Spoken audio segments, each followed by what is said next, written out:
இந்த நாளிலே நாம் கர்த்தருடைய வார்த்தை தியானிப்போம். இந்த நாளின் தேவ செய்தி ஸ்பிரிச்சுவல் வார்ஃபேர், ஆவிக்குரிய போராட்டம்.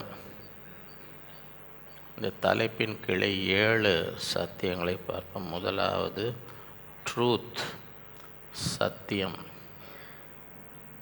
இரண்டாவது ரைச்சஸ்னஸ், நீதி. மூன்றாவது காஸ்பல் ஆஃப் பீஸ், சமாதானத்தின் சுவிசேஷம். நான்காவது ஃபெய்த், விசுவாசம். ஐந்தாவது சால்வேஷன், ரட்சண்யம். ஆறாவது வேர்ட் ஆஃப் காட், தேவ வசனம். ஏழாவது ப்ரேயர், ஜெபம். ஸ்பிரிச்சுவல் வார்ஃபேர், ஆவிக்குரிய போராட்டம். எபேசியர் 6:10-18. கடைசியாக என் சகோதரரே, கர்த்தரிலும் அவருடைய சத்துவத்தின் வல்லமையிலும் பலப்படுங்கள். கர்த்தரிலும் அவருடைய சத்துவத்தின் வல்லமையிலும் பலன்படுங்கள். ஏன் நீங்கள் பிசாசின் தந்திரங்களோடு எதிர்த்து நிற்க திராணி உள்ளவர்களாகும்படி தேவனுடைய சர்வாயுத வர்க்கத்தையும் தரித்துக்கொள்ளும். ஏன் பலப்படுங்க? பிசாசு தந்திரமான அவனுடைய தந்திரத்துக்கு எதிர்த்து நிற்க வேண்டும் என்றால் என்ன இருக்கணும்? தேவனுடைய சர்வாயுத வர்க்கத்தை தரித்து கொள்ள வேண்டும். ஏனெனில் ஏன் இந்த ஆயுதத்தில் தரித்து கொள்ள வேண்டும்? ஏனெனில் மாம்சத்தோடு இரத்தத்தோடும் அல்ல,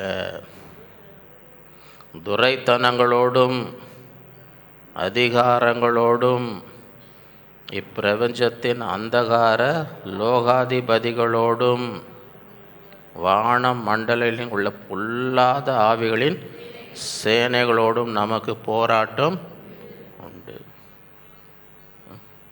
இந்த சுய பலத்தில் போய் நிற்க முடியுமா? நம்ம மாம்ச பலத்தில் போய் எதிர்த்து நிற்க முடியுமா? மாம்சத்தோடும் இரத்தத்தோடும் அல்ல. இது பயங்கரமான யுத்தம். இது துரைத்தனங்களோடும் அதிகாரங்களோடும் இப்பிரபஞ்சத்தின் அந்தகார லோகாதிபதி வான மண்டலங்களில் உள்ள பொல்லாத ஆவிகளின் சேனைகளோடு நமக்கு போராட்டம் உண்டு. அதனால தான் ஆண்டவர் போகிறதுக்கு முன்னாடி சொல்லிட்டு போன காரியம் என்ன? நீங்கள் என்ன செய்யணும்? காத்திருந்து அந்த உன்னதத்தின் பலனை, இல்லாட்டி இந்த மாதிரி போராட்டத்தை உங்களால் என்ன செய்ய முடியாது, நிற்க. ஆகையால் தீங்கு நாளிலே அவைகளை நீங்கள் எதிர்க்கவும். ஆண்டோடைய பிள்ளைங்களுக்கு நல்ல நாள் கெட்ட நாள் இருக்குதா? இருக்குதா இல்லையா?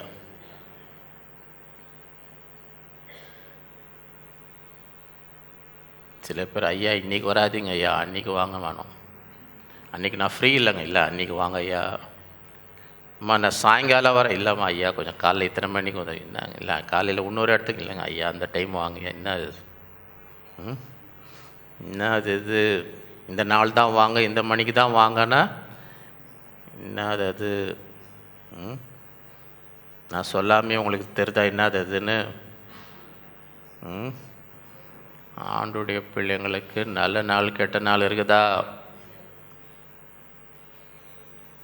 அதெல்லாம் பைபிளில் இல்லை. ஆனால் பைபிளில் ஒன்று இருக்குது.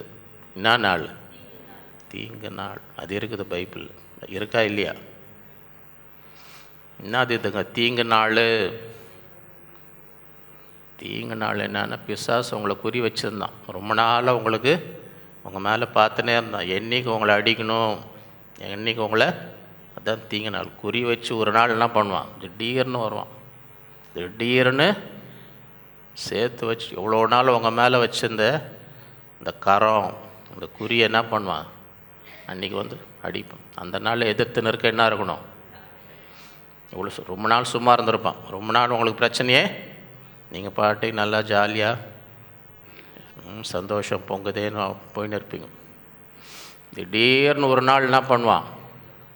சேர்த்து வச்சு வந்து அடிக்கும். சேர்த்து வச்சு வந்து அந்த நாளில் எதிர்த்து நிற்க என்ன இருக்கணும்?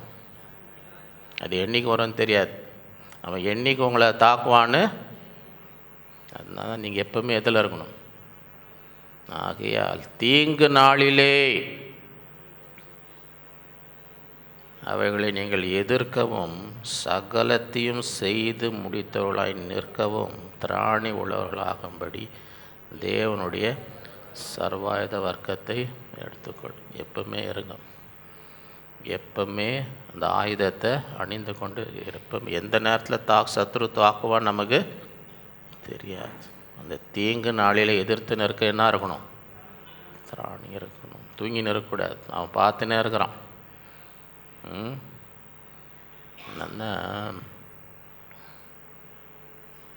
விழித்திருந்து தெளிந்த புத்தி உள்ளவர்களாய் இருங்கள். ஏன்? உங்கள் எதிராளியான பிசாசு எவனை விழுங்கலாம் என்று என்ன பண்ணுறான்? வகை தேடி சுற்றி திரிகிறான். சுற்றி சுற்றி வர யாரை? அப்போ நம்ம என்ன செய்யணும்? விழித்திருந்து தெளிந்த. இப்போ தூங்கி விழுந்து நின்றீங்கன்னு வைங்க, வந்து ஒவ்வொருத்தையாக பார்க்குறோம். இவர் விழுத்திருக்கிறாரு, இவர் தெளிந்த புத்தி உள்ளங்கிறா, இந்த பக்கம் வரோம். இங்கே எல்லாம் விழித்திருக்கிறாங்க, அப்போ இங்கே விட்டுருப்பா, இங்கெல்லாம் தெளிந்த புத்தி உள்ளவள அப்படியே சுற்றி சுற்றி கட்சியில் ஒன்று தூங்கி தூங்கி விழுந்துன்னு இருக்குது. அங்கே போ, அங்கே பாரு, ஒன்று தூங்கி தூங்கி விழுந்துன்னு இருக்குது, போ அதை விழுங்கு. அதை போய் விழுங்கன்னு அமுச்சு விடுவோம். அங்கே போ, அங்கே பார்த்தியா அந்த மூலையில் ஒன்று தூங்கி விழுந்துன்னு இருக்குது பார், ஆரம்பத்துலேருந்து தூங்கின்னு இருக்குது, போ அதை முழுங்கு.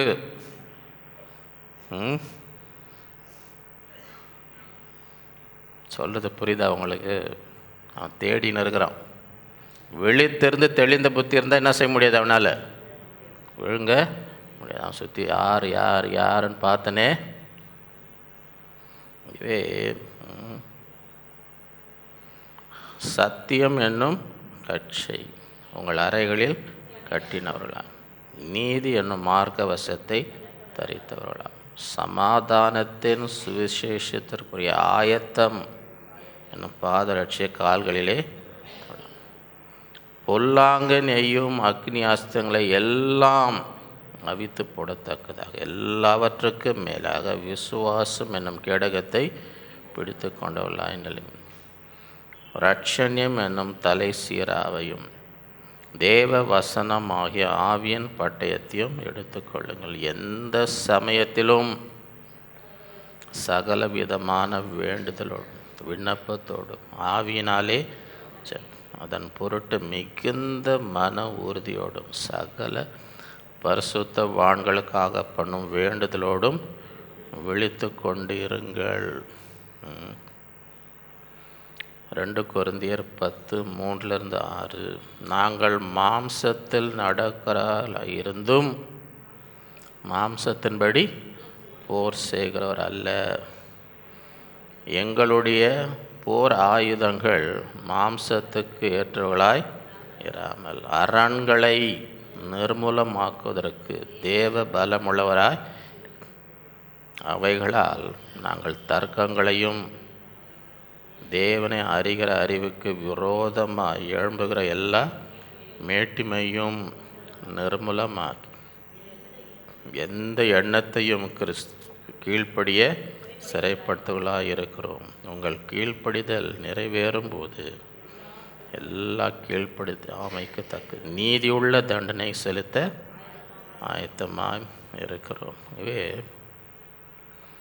நம்முடைய போர் ஆயுதங்கள் மாம்சத்துக்குரிய ஆயுதங்கள் இல்லை, இது ஆவிக்குரிய போராட்டம். ஆவிக்குரிய அந்த ஆயுதங்களை நாம் என்ன செய்யணும்? தரித்தவர்களாய் இருக்க வேண்டும். ஸ்பிரிச்சுவல் வார்ஃபேர், ஆவிக்குரிய போராட்டம். இதில் 7 சத்தியங்களை. முதலாவது ட்ரூத், சத்தியம். எபேசியர் 6. சத்தியம் என்னும் கட்சியை உங்கள் அறையில் கட்டினவர்களாயும். இந்த நாட்களிலே சத்ரு நம்மை தாக்கும் பொழுது அவனை மேற்கொள்ளத்தக்கதாக நம்மிடத்தில் என்ன இருக்கணும்? சத்தியம் இருக்கணும். யோவான் 8:32 சத்தியத்தையும் அறிவீர்கள், சத்தியம் உங்களை எந்த விதத்திலே அவன் தாக்கினாலும் தேவனுடைய சத்தியத்தை நாம் அறியும் பொழுது அந்த சத்தியம் என்ன செய்யும்? ஏன்னா 44 நீங்கள் உங்கள் பிதாவாகிய பிசாசானவளால் உண்டானவர்கள், உங்கள் பிதாவுடைய இச்சைகளின்படி செய்ய மனதாக இருக்கிறீர்கள். அவன் ஆதி முதற்கொண்டு மனுஷ கொலை பாதகனாக இருக்கும். சத்தியம் அவனிடத்தில் இல்லாதபடியால் அவன் சத்தியத்தில் அவன் பொய்யனும் பொய்க்கு பிதாவாக இருக்கும். அவன் பொய் பேசும்போது தன் சொந்தத்திலே எடுத்து பேசினாகவே பிசாசானவன் நம்மை தாக்குகிற ஒரு விதம் பலவித பொய்களை என்ன சொல்லுவான், பொய்யை பேசி அவன் பொய்க்கு பிதாவாக. அந்த பொய்யை என்ன செய்யக்கூடாது, நம்ப கூடாது. அதுக்கு தான் நம்ம கையில் என்ன இருக்கணும், சத்தியம் இருக்கும். அவன் பொய் பேசும்போது நம்ம திரும்பி என்ன சொல்லணும், சத்தியத்தை. ஆதாம் ஏவாள்கிட்ட போய் என்ன சொன்னான், இதை சாப்பிட்டிங்கன்னா என்ன ஆகிடுவீங்க, எங்கேயோ போயிடுவீங்க, எங்கேயோ வேறு லெவலுக்கு போயிடுவீங்க. நம்ம ஊர் பாஷை பேசணுன்னா இந்த பழத்தை சாப்பிட்டிங்கன்னா என்ன பண்ணுவீங்க, தேவன் ஆசை காட்டி மோசம் பண்ணுவான், கேள்விப்பட்டிருக்கீங்களா? அதுதான் அது.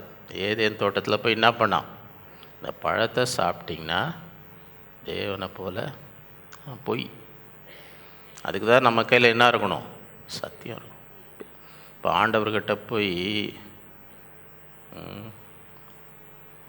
அவன் சொல்கிறான், இதை செய்யுங்க அதை செய்யுங்க, என்னை காலில் விழுது பணிந்து கொள்ளுங்க, எல்லாம் உங்களுக்கு தரேன். ஆண்டவர் என்ன பண்ண, தேவனை தவிர யாரையும் தொழுது கொள்ளக்கூடாது. அவன் சொன்ன ஒவ்வொன்றுத்துக்கும் வசனத்தை சத்தியத்துக்கு வச்சு அவனை மேற்கொண்டார். பார்த்தீங்களே, அந்த அவன் சோதிக்க போகும்போது அவன் ஒவ்வொன்றுட்டும் ஏதோ சொல்கிறான், இப்படி செய்யுங்க. இவர் கையில் என்ன இருந்துச்சு, நம்ம சத்தியம் அறியணும். சத்தியத்தை அறிவீர்கள், சத்தியம் உங்களை. இந்த நாட்களில் அவன் என்ன பொய் சொன்னாலும் என்ன செய்ய, நீ பொய்யன், நீ பொய்க்கு பிதா, நீ சொல்கிறத நான் என்ன செய்ய மாட்டேன். ஆண்டவர் ஒன்றும் செய்ய மாட்டார். ஆண்டவர் ஒன்றும் ஜெபத்துக்கு பதில் கொடுக்க மாட்டார். ஆண்டவர் ஒன்றும் ஒரு ஆசீர்வாதம் உனக்கு தரமாட்டார்னு என்ன செய்வான், பொய் பேசினே இருப்பான். பொய் பேசினே அவன் பொய்யன், அவன் பொய்யுக்கு பிதா. அதெல்லாம் கேட்கக்கூடாது. அது ஒரு யுத்தம். அது பொய்யினாலே தாக்குகிற அது ஒரு ஆயுதம். பிசாசு கையில் ஒரு ஆயுதம் என்ன, பொய். ஏதாவது ஆண்டவர் மேலே சந்தேகம் வைக்கணும், ஆண்டவரை நீங்கள் விசுவாசிக்கக்கூடாது. அதுதான் ஆதாம் ஏவாளுக்கு போய் பண்ணாது. இதே தான் நம்மகிட்டையும் பண்ணும். ஆண்டவர் வாக்குத்தத்தை என்ன செய்யாத, விசுவாசிக்காது, ஆண்டவர் மேலே நம்பிக்கை வைக்காத. ஏன்னா அதனால தான் விசுவாசத்தால் நீதிமான். விசுவாசத்தை இழந்துட்டு அவனால் பிழைக்க முடியுமா? அப்போ பிசாசு என்ன பண்ண பார்ப்பான், இந்த விசுவாசத்தை இழக்க பார்ப்பான். ஏன்னா அதுக்கப்புறம் உன்னால் பிழைக்க, உன்னை அழிக்கணுன்னா உன் விசுவாசத்தை அழிச்சா போதும், நீ தன்னால் என்ன செய்வ. ஏன்னா அதுக்கு மேலே உன்னால் பிழைக்க முடியாது. உன் விசுவாசத்தை இழந்தால் அதுக்கு மேலே உன்னால் என்ன செய்ய முடியாது, பிழைக்க. அதனால தான் பொய், அந்த விசுவாசத்தை எப்படி இழக்க வைப்போன்னா பொய்யா பேசின்னு இருப்பான். ஆண்டவரை பற்றி பொய்யா பேசினே இருப்பான். அங்கேவே மிக பேதுருவை ஆண்டவர் சொன்னார், சாத்தான் உத்தரவு கேட்டு இருக்கிறான், உன்னை சோதிக்கும்படி சாத்தான். அதுக்கப்புறம் என்ன சொன்னார், ஆனால் உன் விசுவாசம் ஒழியாதபடி உனக்காக நான் ஏன் விசுவாசம் ஒழியாதபடி வேண்டிக் கொண்டார். பிசாசுடைய நோக்கமே என்ன, அவன் விசுவாசம் ஒழியணும். அவனை சோதித்து ஆண்டவர் மேலே இருக்க விசுவாசத்தை, ஆண்டவரை வேணாம் ஒன்றும் வேணாம், அதுதான் அவனுடைய நோக்கம். ஏன் நம்மளை மீண்டும் மீண்டும் பல விதத்தில் சோதிக்கிறான். இந்த பக்கம் தாக்குறான், அந்த பக்கம் தாக்குறான். எதுனா எப்படியாச்சும் நம்ம என்ன பண்ணணும், விசுவாசத்தை விட்டுடணும். ஏன்னா விசுவாசத்தை விட்டு அதுக்கப்புறம் பிழைக்க. விசுவாசத்தினால்தான் நீதிமான் ஒருவன் பின்வாங்கி போவானால் அவன் மேல் என் ஆத்மா பின்வாங்கி போ. அதுதான் அவனுடைய குறிக்கோள். அதுக்கு பல பொய்கள் என்ன செய்வான். அவனுக்கு அதை பற்றி அது அவனுக்கு கஷ்டமே இருக்காது. சில பேருக்கு பொய் சொல்கிறது கஷ்டமே இருக்காது. பார்த்துருக்குறீங்களா? சரளமாக வரும் அவங்களுக்கு.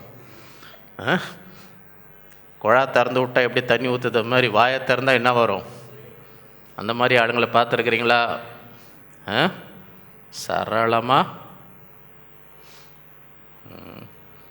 ஒருத்தங்க புருஷனும் மனைவியும் இருக்கும்போது அங்கே பார்த்தா ஒரு கடிகாரம் இருந்துச்சான். அதை டைம் காட்டுற மாதிரி தெரியலையாம். ஆனால் அது கடிகாரம். என்னதுங்க கடிகாரம் அது? மனைவியை பார்த்து சொன்னான், நீ போய் பேசும்போதுலாம் அந்த கடிகாரம் அப்படி மூவ் ஆகும். அப்படி மூவ் ஆச்சுன்னா என்ன அர்த்தம்? இப்போ தான் நீ போய் பேசுகிறேன்னு அர்த்தம். அப்போ திடீர்னு இப்படி மூவ் ஆகுதான். சரியா? அந்த அம்மாவுக்கு ஒரே கேள்வி, என் புருஷனுக்கு என்ன, என் புருஷன் அவனுடைய கிளாக் எங்கன்னு கேட்குறான். இப்போ இது நான் போய் பேசும்போது மூவ் ஆகுன்றீங்களே, இவர் கிளாக் எங்கன்னு அந்த அம்மாவுக்கு உடனே எங்கே எண்ணும் போது பாருங்க, யார் மேலே எண்ணும் போது? புருஷன். அவருடைய கிளாக் எங்கன்னு இல்லை, அவர் கிளாக் அந்த ரூமில் இருக்குது, அங்கே கரண்ட் இல்லாதனால அதை ஃபேன் மாதிரி வச்சுருக்காங்க. அவர் பேசினே இருப்பாராம். அதனால் ஃபேன் மாதிரி அது கிளாக் என்ன பண்ணுமா, சுற்றினே. அவர் கிளாக் அங்கே கரண்ட் இல்லாதனால அங்கே ஃபேனுக்கு பதிலாக வச்சுருக்குறாங்க. ஏன்னா வாயை திறந்தால் என்ன தான் வருதான்.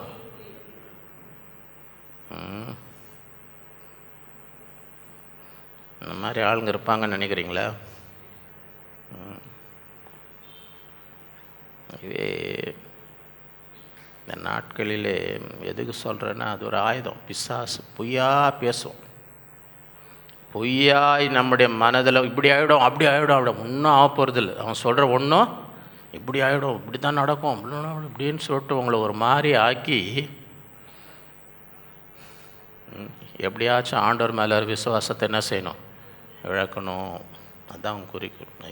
அதுக்காக தான் சத்தியம் வைத்துக்கொள்ளும். தீங்கு நாளிலே தாக்கும்போது சத்தியம் இருக்கணும். வசனம், கர்த்தர் என்னோடு, உலக முடிவு இருந்தால் கர்த்தர் என்னோடு இருக்கிறார், அவர் என்னை விட்டு விலக மாட்டார், என்னை கைவிட மாட்டார், அவருடைய வாக்கு தத்தங்கள் எல்லாம் ஆமேன் என்றும், தேவன் பொய் சொல்ல மனிதன் அல்ல, மனமாற மனுபுத்திரன் அவர் சொல்லியும் செய்யாதிருப்பாரா. வசனத்தும் வானம் பூமி என் வார்த்தைகளோ எல்லாம் சத்தியத்தை ரெடியாக வச்சுக்கணும். அவன் பொய்யில் நம்ம கையிலையும் துப்பாக்கி இருக்கணும். அதுவே சத்தியத்தை அறியணும். இரண்டாவது ரைச்சஸ்னஸ், நீதி. எபேசியர் 6:10, நீதி என்னும் மார்க்க வசத்தை தரித்து கொண்டவர்களாக. மார்க்க வசம்னா அவங்க நெஞ்சை பாதுகாக்கிறது, இந்த நீதி. பிலிப்பியர் 3:9-11, நான் கிறிஸ்துவை ஆதாயப்படுத்தி கொள்ளும்படிக்கு நியாய பிரமாணத்தினால் வருகிற சுய நீதியை உடையவனாய் இராமல் கிறிஸ்துவை பற்றும் விசுவாசத்தினால் வரும் விசுவாசம் மூலமாய் தேவனால் உண்டாயிருக்கிற மான நீதியை உடையவனாயிருந்து கிறிஸ்துவுக்குள் இருக்கிற என்று காணப்படும்படிக்கு இப்படி நான் அவரையும் அவருடைய உயிர்த்தெழுதலின் வல்லமையும் அவருடைய பாடுகளின் பாக்கியத்தையும் அறிந்திருக்க அவருடைய மரணத்துக்கு ஒப்பான மரணத்துக்குள்ளாகி எப்படி மரித்தோர்ந்து உயிரோடு இருப்பதற்கு தகுதியாகும் அவருக்காக எல்லாவற்றையும் நஷ்டம் என்று விட்டு குப்பையுமாக அந்த நீதி கிறிஸ்துவினால் எனக்கு கிடைக்கிற நீதி. ஏன்னா நம்ம நீதியெல்லாம் அழுக்கான கந்தைகள் அப்படின்னு வசனம் இருக்கு. வசனம் என்ன சொல்லுகிறது? நம்முடைய நீதியெல்லாம் அழுக்கான கந்தை.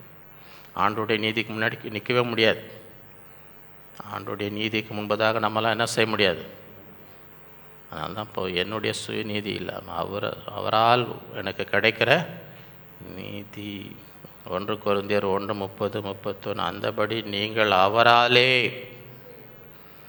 கிறிஸ்துக்கு உட்பட்டு இருக்க எழுதியிருக்கிறபடி மேன்மை பாராட்டும். கர்த்தரை குறித்தே மேன்மை பாராட்டும். அவரே தேவனால் நமக்கு ஞானமும் நீதியும் பரிசுத்தமும் மீட்பும். அவர் தான் எல்லாம் நமக்கு. அவர் தான் எல்லாம். இதை அறிந்து கொள்ள இருக்கும். இந்த நீதி உடையவர்களாய் அவனால் ஒன்றும் பண்ண முடியும். இதுதான் நம்மளை பாதுகாக்குது. நீதி என்னும் மார்க்க 1 யோவான் 1:9, நம்முடைய பாவங்களை நாம் அறிக்கையிட்டால் பாவங்களை நமக்கு மன்னித்து எல்லா அநியாயத்தையும் நீக்கி நம்மை சுத்திகரிப்பதற்கு அவர் உண்மையும் நீதியும் உள்ளவராய் இருக்கிறார். அது எப்பவுமே என்ன செய்யணும்? அந்த நீதியை பெற்றுக்கொள்ள வேண்டும். மூன்றாவது, காஸ்பல் ஆஃப் பீஸ், சமாதானத்தின் சுவிசேஷம். எபேசியர் 6:15, சமாதானத்தின் சுவிசேஷத்துக்குரிய ஆயத்தம் என்னும் பாதரட்சி கால்களிலே தொடுத்தவர்களாயும். இவை இந்த சமாதானத்தின் சுவிசேஷத்தை அறிவிக்கிறவர்களாக நாம் என்ன செய்யணும்? இருக்க வேண்டும். ஏசாயா 52, சமாதானத்தை கூறி நற்காரியங்களை சுவிசேஷமாய் அறிவித்து ரட்சிப்பை பிரசித்தப்படுத்தி உன் தேவன் ராஜரிகம் பண்ணுகிறார் என்று சியோனுக்கு சொல்லுகிற சுவிசேஷனுடைய பாதங்கள் மலைகளின் மேல் எவ்வளோ அழகாக இருக்கணும். அந்த கூட்டத்தில் நம்ம இந்த சமாதானத்தின் சுவிசேஷத்தை அறிவிக்கிறவர்களாக. லூக்கா 2:10, உன்னதத்தில் இருக்கிற தேவனுக்கு மகிமை, பூமியிலே சமாதானம், மனுஷர் மேல் உண்டாவதாக என்று சொல்லி தேவனை ஆண்டவர் பிறக்கும்போது தேவ தூதர்கள் அறிவித்த காரியம். தேவனுக்கு மகிமை, பூமியிலே சமாதானம். இதுக்கு அதுக்காக தான் அதிகமாக என்ன செஞ்சு, பூமியில் என்ன தேவை? சமாதானம், மனுஷர் மேல் பிரியம் உண்டாவதாக. ரோமர் 16:20, சமாதானத்தின் தேவன் சீக்கிரமாய் சாத்தானை உங்கள் கால்கள் கீழே நசுக்கி போடுவார். நம்முடைய கர்த்தராக இயேசு கிறிஸ்துவின் கிருபை உங்களோடு இந்த நாட்களிலே சமாதானத்தின் தேவன், இந்த சமாதானத்தை கெடுக்கிற சாத்தான் எங்கெங்கெல்லாம் போய் சமாதானத்தை கெடுத்து, உலகத்திலே சமாதானத்தை கெடுத்து, தேசங்களிலே சமாதானத்தை கெடுத்து, குடும்பங்களிலே சமாதானத்தை கெடுத்து, ஊழியங்களிலே சமாதானத்தை, இந்த சமாதானத்தை கெடுக்கிற சாத்தானை சமாதானத்தின் தேவன் சீக்கிரமாக என்ன செய்வார்? உங்கள் கால்கள் கீழ் விசுவாசிக்காய் ஜெபிக்கணும். சீக்கிரமாக நசிக்கு போடும் எங்கள் கால்கள் கீழே. எத்தனை பேருக்கு சமாதானம் வேணும்? பூமியில் சமாதானம் வேணுமா? தேசத்தில் சமாதானம் வேணுமா? ஊழியத்தில் சமாதானம் வேணுமா? குடும்பத்தில் சமாதானம் வேணுமா? நல்லது, விசுவாசிக்கணும். நான்காவது, ஃபெய்த், விசுவாசம். எபேசியர் 6:10, பொல்லாங்கன் ஏயும் அக்னி ஆஸ்திரங்களை எல்லாம் அவித்து போடத்தக்கதா எல்லாவற்றுக்கும் மேலாக விசுவாசம் என்னும் கேடகத்தை பிடித்து கொண்டவர்களாயும் நெல்லுங்கள். பொல்லாங்கன் ஏயும் அக்னி அப்படின்னா என்ன அர்த்தம்? அக்னி ஆஸ்திரம் அப்படியே எரிஞ்சுன்னு வருது. எரிஞ்சு உங்களை அழிக்கணும், உங்களை அழிக்கணும்னு என்ன செய்யுது? பொல்லாங்கன் அக்னி ஆஸ்திரம் நேராக வருது. இப்போ அது நேராக உங்களுக்கு அழிக்கணும்னு வரும்பொழுது அதை என்ன செய்யணும்? அவித்து போடணும். அது ஒன்றும் இல்லாமல் அப்போ அவித்து போடும் தக்கதாக என்ன செய்யணும்? எல்லாவற்றுக்கும் மேலாக விசுவாசம் என்னும் கேடகத்தை பிடித்து கொண்டவர்களாய் நெல்லுங்கள். அதுதான் கேடகம். கேடகம்னா தெரியும்ல, முன்னாடி இருக்கும், அதே தடுத்துரும். இந்த கேடகம் என்ன பண்ணும்? எல்லாத்தையும் தடுத்து மேலே வராதபடி. அப்போ நமக்கு எது கேடகமா? விசுவாசம். அதுதான் கேடகம். இது எத்தனை அக்னி ஆஸ்திரம் வந்தாலும் ஒன்றுமே நம்மளை தொடாதபடிக்கு அதை எல்லாம் அவித்து போடத்தக்கதாக எல்லாவற்றுக்கும் மேலாக என்ன செய்யுங்க? விசுவாசம் என்னும் கேடகத்தை பிடித்து கொண்டவர்களாய். அது வரும்போது விசுவாசம் இல்லாமல் இருந்தீங்கன்னு வைங்க, அவிசுவாசத்தில் நின்று இருக்கிறீங்க, அது வருது, உங்கள்கிட்ட விசுவாசம் இல்லை, அவிசுவாசம்தான் இருக்குது. அப்போ என்ன ஆகும்? கேடகம் இல்லைன்னா என்ன பண்ணும்? அப்போ தான் சந்தேகப்பட்டு நின்று இருக்கிறீங்க, பயந்து நின்று இருக்கிறீங்க. அந்த நேரத்தில் என்ன செய்யக்கூடாது? பயப்படக்கூடாது.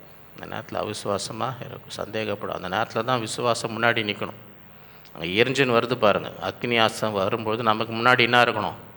எல்லாவற்றுக்கும் மேலாக விசுவாசம் என்னும் கேடகத்தை.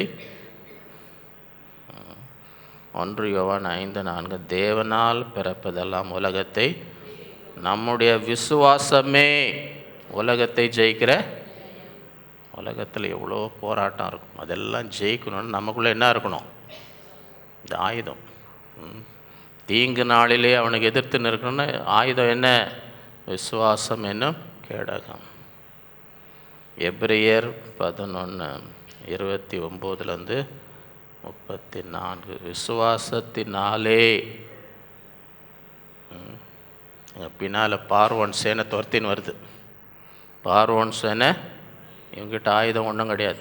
இஸ்ரவேல் மகள் கையில் ஒன்றுமே, முன்னாடியே சிவந்த சமுத்திரம், பின்னால் சேனை. என்ன பண்ணுறது? விசுவாசத்தினாலே அவர்கள் சிவந்த சமுத்திரத்தை உலர்ந்த தரையை கடந்து போவது போல, கடந்து சாதாரண தரை, உலர்ந்த தரையை கடந்து போவது போல் என்ன பண்ணாங்களாம்? எப்படி? விசுவாசத்தினாலே. எகிப்தியர் அப்படி செய்ய துணிந்து, அவங்களுக்கு விசுவாசம் கிடையாது. அவங்க ஒன்றும் விசுவாசத்தில் இவங்க போகிறாங்க, உள்ளே போகலாம், நம்மளும் போகலாம். சில பேர் ரெட் லைட்டில் முன்னாடி போனான் இவனை போக பார்ப்பாங்க, அவனை பிடிச்சிடுவான். சார் அவன் போனான் சார், அவன் போனான் சார், நீ மாட்டு. அப்படி மாட்டுறது பார்த்துருக்குறீங்களா? முன்னாடி ஒருத்தன் போனான்னு பின்னால் அவனை விட்டுருவான், அவன் மூளை அவன் இவனுங்க அதான் பண்ண, அவங்க போனாங்கன்னு இவங்களும். எகிப்தியர் அப்படி செய்ய துணிந்து அமிழ்ந்து போனார்கள். விசுவாசத்தினாலே எரிகோ பட்டணத்தின் மதில்கள் 7 நாள் சுற்றி வரப்பட்டு விழுந்தது. இவங்க போட்டு அடிச்சு உடைக்கலை, அதே விழுந்துச்சு. விசுவாசத்தினால் தடையாக நிற்கிற சுவர்கள் 7 நாள் சுற்றி வர விழுந்து. விசுவாசத்தினாலே ராகாப் என்னும் வேசி வேவுக்காரரை சமாதானத்தோடு ஏற்றுக்கொண்டு கீழ்ப்படியாதவர்களும் கூட சேதமாகாதிருந்தாள். இவங்க அந்த அம்மா காப்பாற்றினதுனால எல்லாரும் அழிக்கப்படும் போது இவங்க குடும்பத்தை என்ன செய்யலை? அழிக்கல, இவங்கள காப்பாற்றிட்டாங்க. இன்னும் நான் என்ன சொல்லுவேன்? கிதியோன், பாராக், சிம்சோன், ஜெப்தா, தாவீது, சாமுவேல் என்பவர்களையும் தீர்க்கதரிசிகளை குறித்து நான் விவரம் சொல்ல வேண்டுமானால் காலம் போதாது. சொல்லலாம், ஆனால் நீங்கள் உட்காந்து இருப்பீங்களா? அதுதான் கேள்வி. அவங்கள பற்றி விவரமாக சொல்லலாம், காலம் போதாது. இங்கேருந்து பார்த்தாலே தெரியும், இங்கேருந்து பார்த்தாலே தெரியும். அதான் அவரே சொல்லிட்டார், காலம் நல்லா நிறையா சொல்கிறதுக்கு இருக்குது, ஆனால் காலம். விசுவாசத்தினாலே அவர்கள் ராஜ்யத்தை ஜெயிக்க முடியும். முழு ராஜ்யத்தை எப்படி ஜெயிக்க முடியுமா? விசுவாசம். நீதியை நடப்பித்தார்கள். அநீதியான உலகத்தில் என்ன பண்ணாங்க? விசுவாசத்தினாலே நீதியை, வாக்கு தத்தங்களை பெற்றார்கள். சிங்கங்களின் வாய்களை அடைத்தார்கள். அக்கினியின் உக்கிரத்தை தர்கள். பட்டேத்து கருக்கை தப்பினார். பலவீனத்தில் பலன் கொண்டார். யுத்தத்தில் வல்லவரானார்கள். அன்னையுடைய சேனைகளை ஒரு விசுவாசம். அதனால தான் போராட்ட நேரத்தில் என்ன இருக்கணும்? இப்போ தான் மேற்கொள்ள முடியும். விசுவாசம் தான் உலகத்தை ஜெயிக்கிற. விசுவாசின்னு சொல்லிட்டு அவிசுவாசமாக இருக்கலாமா?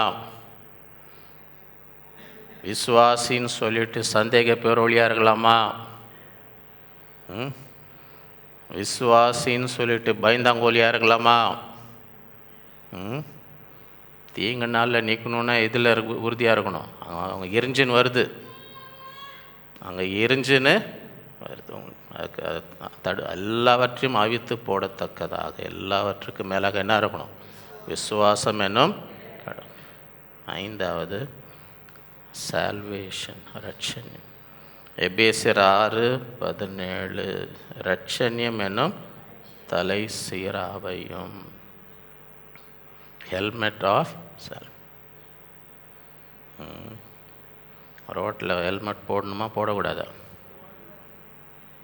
எவ்வளோ பேர் போடாததுனால உயிரே போயிருக்குது, பார்த்துருக்கீங்களே. கீழே விழுந்து ஹெல்மெட் மாட்டியிருந்தால் தப்பிச்சிருக்கலாம். போடாததுனால என்ன ஆகுது? தரையில் மண்டையில் போய் அடிபட்டு.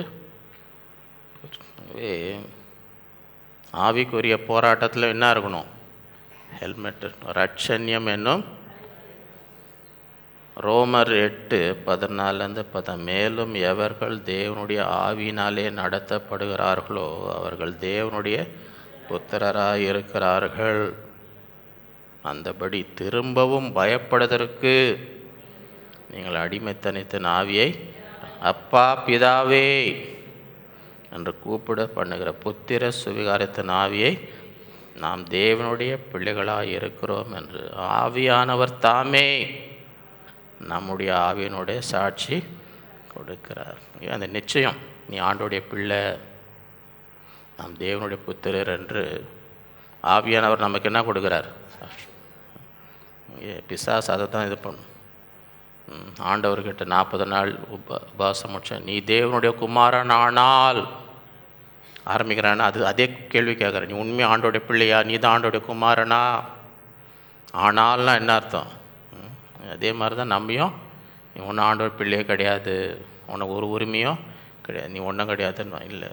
அதுக்கு தான் நரட்சண்யம் என்னும் ஆவியானவர் நீ ஆண்டோடைய பிள்ளை, நாம் தேவனுடைய புத்திரர் என்று நம்முடைய ஆவியினுடனே கூட சாட்சி. ஏசாயா 43:1 இப்பொழுதும் யாக்கோபே உன்னை சிருஷ்டித்தவரும் இஸ்ரவேலே உன்னை உருவாக்கினமாய் கர்த்தர் சொல்லுகிறதாவது, பயப்படாதே, உன்னை மீட்டுக்கொண்டேன், உன்னை பெயர் சொல்லி வைத்தேன், நீ என்னுடையவன். அதை விசுவாசிக்கணும்.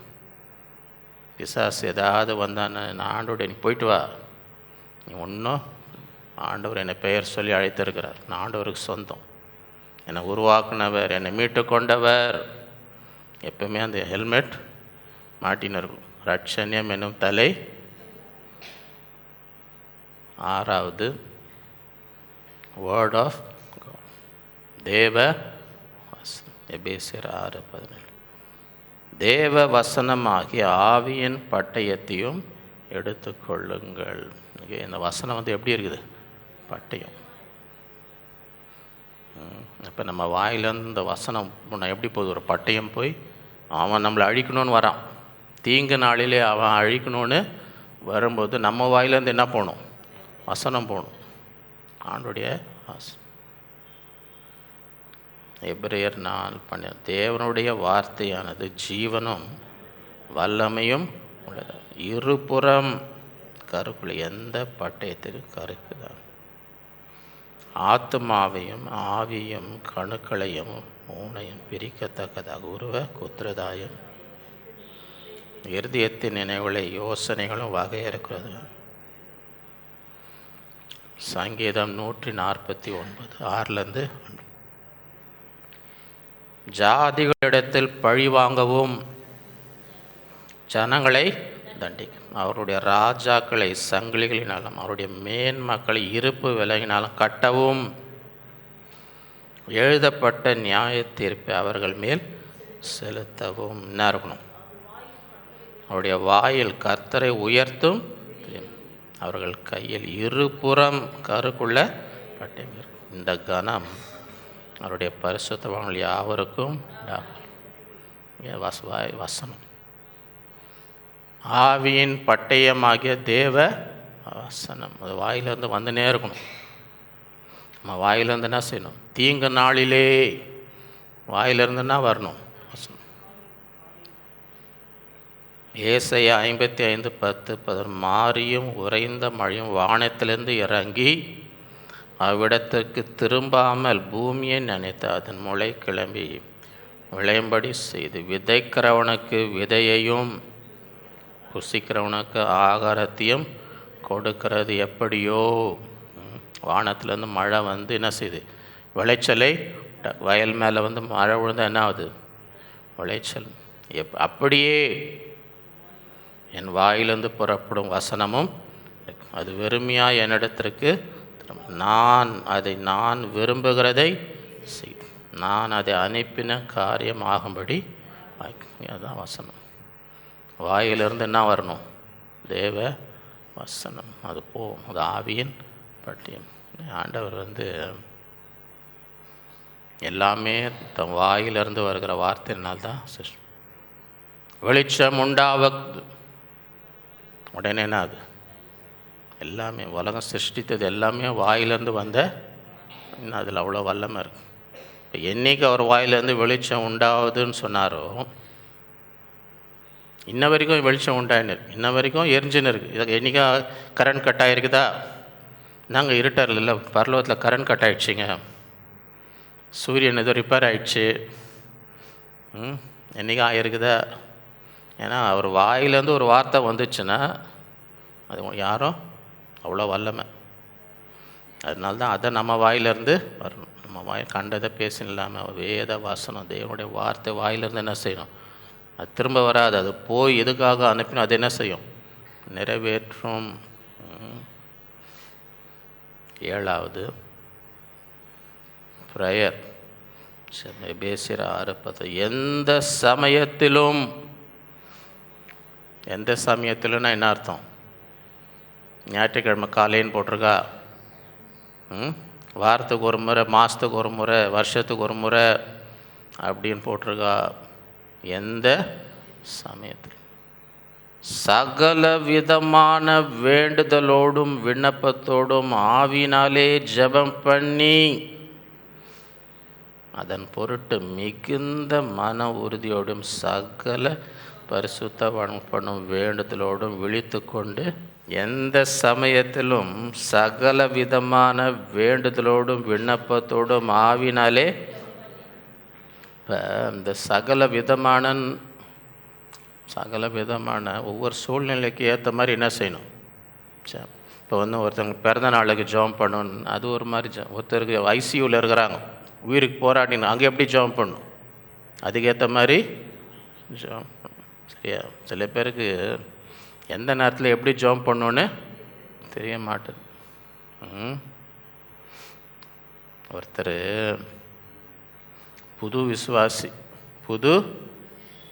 பயங்கர பக்தி வைராக்கியத்தில் சும்மா ஜெபம்னு ஆரம்பித்தோம்னே ஆவியில் அப்படி அது போயினே இருக்கும், ஜெபம் போயினே இருக்கும். இப்படி பண்ணி தான் அவருக்கு ஓகேனா அந்த வைராக்கியத்தில் பண்ணினே இருப்பாராம் ஜெபம். அங்கே பாவம் ஒரு மீட்டிங் நடந்து முடிஞ்சு எல்லாம் சாப்பாட்டுக்கு உட்காந்துருந்தாங்க. எங்கே உட்காந்துருந்தாங்க? எல்லாம் பசியில் பிரதர் ஜெபம் பண்ணுங்கன்னாங்க. அவ்வளோதான், பிரதர் ஃபுல் ஃபயரில் பண்ணுறாராம். இவங்கெல்லாம் பசியில் துடிக்கிறாங்க, சாப்பாடு ஆறி போதும், அவர் இன்னும் ஃபயரில் இருக்கிறாராம், ஃபுல் ஃபயரில் போயின்னு இருக்கிறாராம். கட்சியில் அவர் போட்டால் எங்கெல்லாம் பசியில் முடிங்க பிரதர். சாப்பாட்டுக்கு ஜெபம் பண்ணால் என்ன பண்ணும்? சாப்பாட்டுக்கு இவர் உலகத்துக்கே பண்ணின்னு போகிறாராம். இப்போ பாதி தான் வந்திருக்கிறார், இன்னும் முடியல. அது பாதியில் அவர் ஜெபத்தை நிறுத்தி இங்கெல்லாம் பசியில் உட்காந்துருக்குறாங்க. போங்க எல்லாம் சாப்பாட்டுக்கு ஜெபம் பண்ண வெறும் அதோடு நிறுத்துங்க. சில கூட்டத்தில் முடிவு ஜெபம்னு அனௌன்ஸ் பண்ணுவாங்க. இப்போ இவர் முடிவு ஜெபம் பண்ணுவார்னா அந்த ஜெபம் முடிகிற மாதிரியே அது போயினே இருக்கும், போயினே. அந்தந்த சூழ்நிலைக்கு ஏற்ற மாதிரி எந்த சமயத்திலும் சகல விதமான வேண்டுதலோடும் விண்ணப்பத்தோடும் ஆவினாலே அதன் பொருட்டு மிகுந்த மன உறுதியோடு சகல பரிசுத்தவான்கள் பண்ணும் வேண்டுதலோடு விழித்து கொண்டு தீங்கு நாளில் எதிர்த்து நிற்கணும். இந்த மாதிரி எல்லா விதத்திலும் ஜெபம். 1 தீமோத்தேயு 2:1 நான் பிரதானமாய் சொல்லுகிற புத்தி எனவெனில். பிரதானமாய்னா முக்கியம் இல்லையா? பிரதானமாய் எல்லா மனுஷருக்காகவும் விண்ணப்பங்களையும் ஜெபங்களையும் வேண்டுதலையும் ஸ்தோத்திரங்களையும் எல்லாரும் உங்களுக்கே பண்ணின்னு இருக்காதீங்க, உங்களுக்கே எல்லாருக்காக விண்ணப்பங்களும் வேண்டும். ஏன்? நாம் எல்லா பக்தியோடும் நல்லொழுக்கத்தோடும் கலகம் இல்லாமல் அமைதியிலுள்ள சின்ன ராஜாக்களுக்காகவும் அதிகாரம் உள்ள யாவருக்காக அப்படியே ஜெபிக்கணும். எத்தனை பேருக்கு இந்த நாளில் எல்லா பக்தியோடு நல்லொழுக்கத்தோடு கலகம் இல்லாமல் அமைதியுள்ள ஜீவனம் பண்ணணுன்னு ஆசையாக இருக்கு. அப்போ என்ன செய்யணும்? எல்லா ராஜாக்களுக்காக அதிகாரத்தில் இல்லை யாருக்காகவும் நம்முடைய இரட்சகராகிய தேவனுக்கு முன்பாக அது நன்மையும் அதிகமாக இந்த நாட்களில் ஜெபிக்கணும். அதிகாரத்தில் உள்ள எல்லாருக்காக என்ன செய்யணும்? ஏன்? அப்போ தான் நம்ம அமைதியில் வாழ முடியும். பிலிப்பியர் 4:6-7 நீங்கள் ஒன்றுக்கும் கவலைப்படாமல் எல்லாவற்றை குறித்து உங்கள் விண்ணப்பங்களை ஸ்தோத்திரத்தோடு கூட ஜெபத்தினாலும் வேண்டுதலும் தேவனுக்கு, அப்பொழுது எல்லா புத்திக்கு மேலான தேவ சமாதானம் உங்கள் இருதயங்களையும் உங்கள் சிந்தைகளும் கிறிஸ்து இயேசுக்குள்ளாக. எதுக்கும் கவலைப்பட ஜெபம் பண்ணுங்க. கவலைப்படுறதுக்கு பதிலாக என்ன பண்ணுங்க? அப்போ தேவ சமாதானம் இருதயத்தை. சங்கீதம் 50:15 ஆபத்து காலத்தில் என்னை நோக்கி கூப்பிடு, நான் உன்னை விடுவிப்பேன், நீ என்னை கூடு. ஆபத்தில் இருக்கிறியா, தீங்கு நாளில் இருக்கிறியா, பிசாசு உனக்கு தாக்குறானா, என்ன செய்? சரி, ஆண்டவரை நோக்கி கூப்பிடு, நான் உன்னை என்ன செய்வேன், நீ என்னை. இந்த நாட்களிலே ஆவிக்குரிய போராட்டம், ஸ்பிரிச்சுவல் வார்ஃபேர், இதில் நாம் மேற்கொள்ளும்படி நமக்கு கொடுக்கப்பட்ட ஆயுதங்கள், முதலாவது ட்ரூத், சத்தியம், சத்தியத்தை அறிய வேண்டும். இரண்டாவது ரைச்சியஸ்னஸ், நீதி, தேவனுடைய நீதியை பெற்றுக்கொள், அதுதான் மார்க்கவாசம். மூன்றாவது காஸ்பல் ஆஃப் சமாதானத்தின், எல்லா இடத்திலும் இந்த சமாதானத்தின் சுவிசேஷத்தை அறிவி. நான்காவது ஃபெய்த், விசுவாசம் எனும் கேடகம். ஐந்தாவது சால்வேஷன், ரட்சிப் எனும் தலை சீரம். ஆறாவது வேர்ட் ஆஃப் காட், தேவ வசனம். ஏழாவது பிரேயர், ஜெபம். தேவனுடைய சர்வாயுத வர்க்கத்தரித்துக்கொள். ஏன்னா நமக்கு மாம்சத்தோடும் இரத்தத்தோடும் அல்ல, துரைத்தனங்களோடும் அதிகாரங்களோடும் இப்பிரபஞ்சத்தின் அந்தகார வான மண்டல பொல்லாத ஆவிகளின் சேனைகளோடு நமக்கு போராட்டம். ஆகியால் தீங்கு நாளிலே அவைகளை நீங்கள் எதிர்க்கவும் சகலத்தையும் செய்து முடிக்க நிற்க திராணி உள்ளவர்களாகும்படி தேவனுடைய சர்வாயுத வர்க்கத்தையும் எடுத்து இந்த நாட்களிலே அப்படிப்பட்டவர்களாக, தேவனுடைய வல்லமையால் நிரப்பப்பட்டவர்களாக, எல்லா சத்ருவின் தாக்குதலை எதிர்த்து நிற்க மேற்கொள்ள இந்த பலன் உள்ளவர்களாய் நாம் என்ன செய்யணும், இருக்க வேண்டும். கர்த்தர் அப்படிப்பட்டவர்களாக இருக்கும்படி இந்த நாளிலே நமக்கு உதவி செய்வாராக. நாம் ஜெபிப்போம். அன்புள்ள ஆண்டவரே, உம்மை துதிக்கிறோம், உம்மை ஸ்தோத்திரிக்கிறோம். இந்த நாளிலே உம்முடைய பிள்ளைகளாய் கூடி உம்மை ஆராதித்து உம்மை தொழுது கொள்ளும்படி, உம்மை பாடி உம்மை போற்றி உம்மை உயர்த்து துதிகளின் மத்தியில் வாசம் செய்கிறது எங்களோடு இடைப்பட்ட தயவுக்காக உம்மை ஸ்தோத்திரிக்கிறோம். இந்த நாளிலும் எங்களோடு பேசின ஒவ்வொரு வார்த்தைக்காக உம்மை ஸ்தோத்திரிக்கிறோம். நீர் எடுத்துக்கொள்ளப்படுவதற்கு முன்பதாக சீஷர்களிடத்தில் மீண்டும் மீண்டும் வலியுறுத்தின பரிசுத்த ஆவியை பெற்றுக்கொள்ளுங்கள், உன்னதத்தின் பலத்தினால் தற்பிக்கப்படும் பரிசுத்த ஆவி உங்கள் மீது வரும்போது பலனடைவீர்கள். இந்த நாட்களிலே கர்த்தரிலும் அவர் சத்துவத்தின் வல்லமையிலும் பலப்படுங்கள். காரணம், பிசாசின் தந்திரங்களோடு எதிர்த்து நிற்க திராணிகள், மாம்சத்தோடும் இரத்தத்தோடும் துரைத்தனங்களோடு அதிகாரங்களோடு பிரபஞ்சத்தின் அந்தகார லோகாதிபதி வான மண்டலத்திற்கு பொல்லாத ஆவிகளின் சேனைகளோடு நமக்கு போராட்டம். தீங்கு நாளிலே எதிர்த்து நிற்க திராணிகளாம் தேவனுடைய சர்வாயுத வர்க்கத்தை அடைந்து இந்த நாட்களில் அப்படிப்பட்டவர்களாய் காணப்படும்.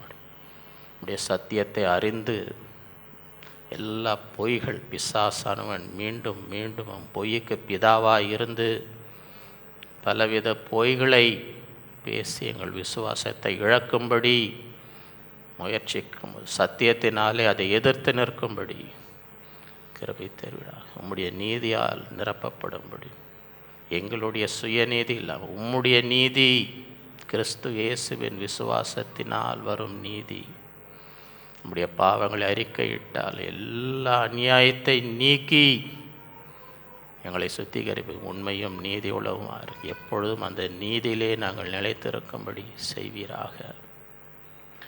இந்த நாட்களிலே விசுவாசம் என்னும் கேடகம் எல்லா அக்கினி ஆஸ்திரங்களை அவித்து போடத்தக்கதாக இந்த நாட்களில் உங்கள் விசுவாசமே உலகத்தை ஜெயிக்கிற ஜெயம்.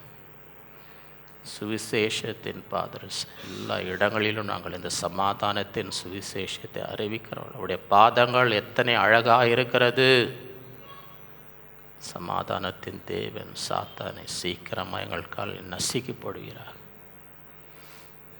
இந்த நாட்களிலும் தேவனுடைய வார்த்தையை பிடித்து கொண்டவர்கள் ஆவியின் பட்டயம் ஆகிய தேவ வசனம் உடைய வார்த்தை ஒருபோதும் வெறுமையாய் திரும்பி எதற்காக அனுப்பினரோ அதை நிறைவேற்றும். அதை பிடித்து கொண்டவர்களாக அந்த எங்கள் வாய்களிலிருந்து எப்பொழுதும் உடைய வசனம் ஒரு பட்டயத்தை போல பிசாசின் கிரிகளை அழிக்கும்படி நாட்களில் கிருபை தருவீராக. எப்பொழுதும் ஜெபம் பண்ணுகிறவர்களாக, ஆவியிலே ஜெபம் பண்ணுகிறவர்களாக, எல்லாருக்காக, ராஜாக்களுக்காக, அதிகாரத்தில் உள்ள யாவருக்காக நாங்கள் ஒரு அமைதியில் உள்ள ஒரு ஜீவனம் பண்ணும்படி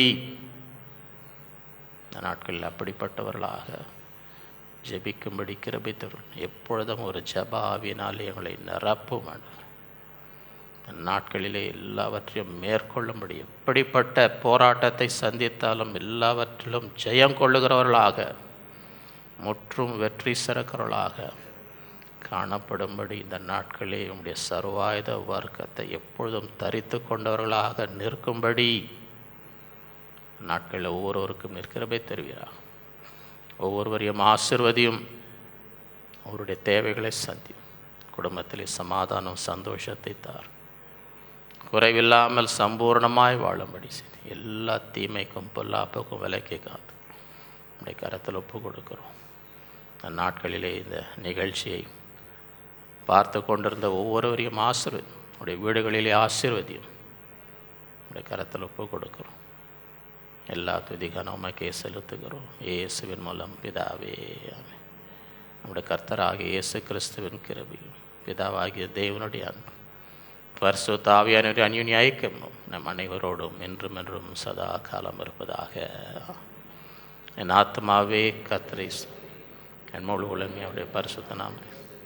என் ஆத்மாவே கர்த்தரை, அவர் செய்த சகல உபகாரங்களை மறவாதே. ஹல்லேலூயா. கர்த்தர் உங்கள் ஒவ்வொருவரையும் அளவில்லாமல் ஆசீர்வதிப்பாராக.